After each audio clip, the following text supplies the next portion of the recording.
na yesterday ka m gara ka m gote azụ a price chana m azụ ka nwaanyị gbuo azụ nwaanyị fonu ya ring ya ọsị mechere gori ko pike dị anyị pike ya na-asị ya na azụ na 53,000 naira.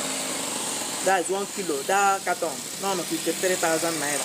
Adịnye ha na-ego ya bụ 30 something thousand naira ka ogoro ego chọrọ iresi m 30 something thousand.